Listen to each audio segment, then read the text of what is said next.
Mueller's sinister coup attempt. The special counsel threatens the rule of law by stealing Trump transition documents. News of the misappropriation of the email tranches comes weeks after Representative Matt Gaetz, R. Florida, urged that Mueller quit or be fired, saying the independent prosecutor has indisputable conflicts of interest. "We are at risk of a coup d'état in this country if we allow an unaccountable person with no oversight to undermine the duly elected President of the United States," Gaetz said, echoing earlier remarks by writer Michael Walsh, who asserts the left is engaged in a rolling coup attempt against President Trump.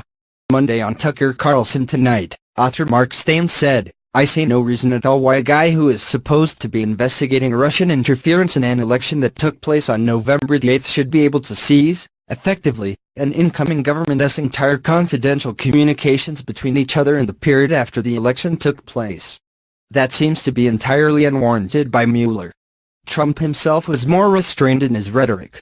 He said a lot of lawyers thought that was pretty sad, in reference to the purloining of the transition records by Mueller's office.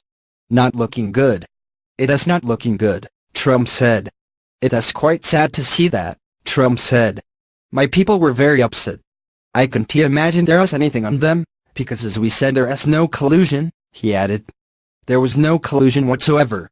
Until somebody delivers a coup de grâce to this disgraceful coup attempt, the push could last the entirety of Donald Trump's presidency. The end of the investigation is nowhere in sight." Although White House lawyers had said Mueller's probe would conclude by year's end, members of the independent prosecutor's team reportedly said recently that the investigation will spill over into 2018 at least.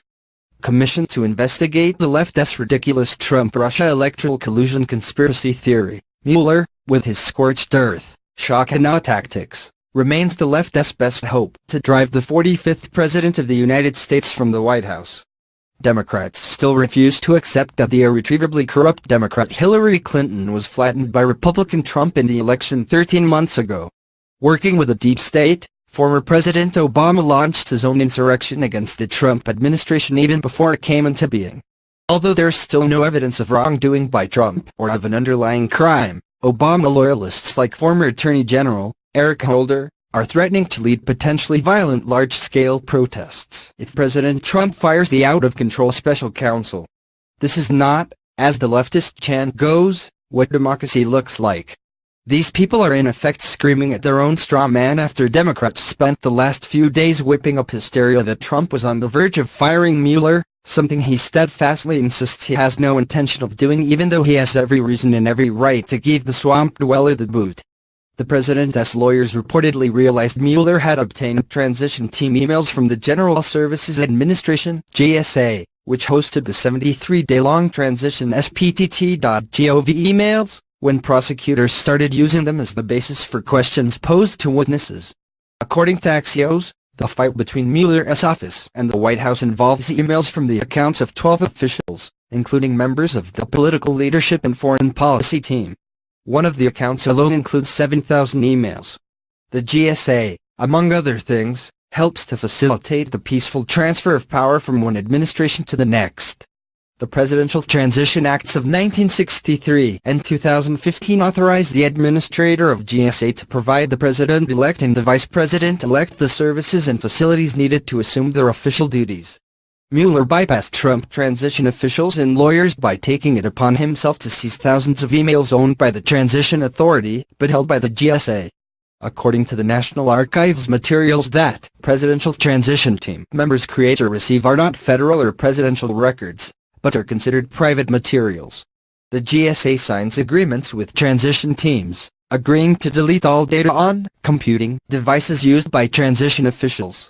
When Mueller's people found out that the transition records were not yet deleted, left-wing public interest law professor Jonathan Turley writes, they demanded their surrender despite the fact that Trump officials claimed that the material held privileged information that belonged to the transition team and is subject to protection from discovery. Trump transition lawyers say Richard Beckler, at the time GSA General Counsel, agreed that the transition records were the property of the transition and that his agency had no right to access or control the records. They also say Beckler assured them that any demands for records from Mueller's people would be forwarded to transition lawyers. GSA now denies Beckler made any such declaration. He was hospitalized in August and has since died. Trump's attorneys claim that Mueller's investigators took advantage of Beckler's illness and seized the emails while he was in the hospital. Mueller's people say they followed the rules. But Turley does not seem convinced that GSA had the authority to hand over the records to a third party and warns that it may be impossible to prosecute any crimes that may be discovered because the evidence would be tainted.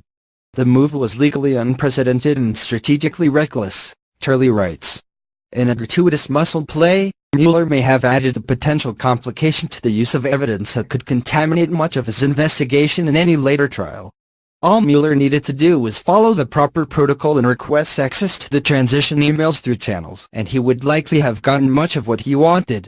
But that is not the Mueller way, writes former federal prosecutor Andrew C. McCarthy, as we saw with the utterly unnecessary pre-dawn raid on the home of former Trump campaign manager Paul Manafort busting and with